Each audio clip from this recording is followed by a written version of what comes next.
ಪುಟ್ಟ ಅಡುಗೆ ಮನೆಯಲ್ಲಿ ನಾನು ಅಡುಗೆ ಮಾಡುವೆನು. ಮೊದಲು ಏನ್ ಮಾಡ್ಬೇಕು?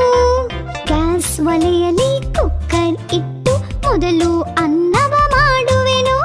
ಬಾಣಲೆಗೆ ತರಕಾರಿ ಹಾಕಿ ವಿಧ ವಿಧ ಪಲ್ಯವ ಮಾಡುವೆನು. ಏನೋ ಮರ್ತಿದ್ಯಲ್ಲ ಚಿಟ್ಟಿ. ಉಪ್ಪು ಮೆಣಸು ಸಾಕ ಎಂದು ಬಾಯಲ್ಲಿ ಇಟ್ಟು ನೋಡುವೆನು. ಎರಡು ಹಾಕಿ ಸರಿಯಾಗಿ ಪಲ್ಯವ ಮಾಡಿ ಮುಗಿಸುವೆನು. ಆ ದೋಸೆ ವಾಸನೆ ಘಮ ಘಮ ಅಂತಿದ್ಯಲ್ಲ. ಕಾವಲಿ ಮೇಲೆ ಹಿಟ್ಟನ್ನು ಹೊಯ್ದು ದೋಸೆಯ ಬೇಯಿಸಿ ತೆಗೆಯುವೆನು. ಬೆಣ್ಣೆ ಹಚ್ಚಿದ ಬ್ರೆಡ್ ಅನ್ನು ಟೋಸ್ಟರ್ ನಲ್ಲಿ ಟೋಸ್ಟ್ ಮಾಡುವೆನು. ಏನ್ ಚಿಟ್ಟಿ, ಊಟ ತಯಾರಾ? ಗುಂಡಾದ ತಟ್ಟೆ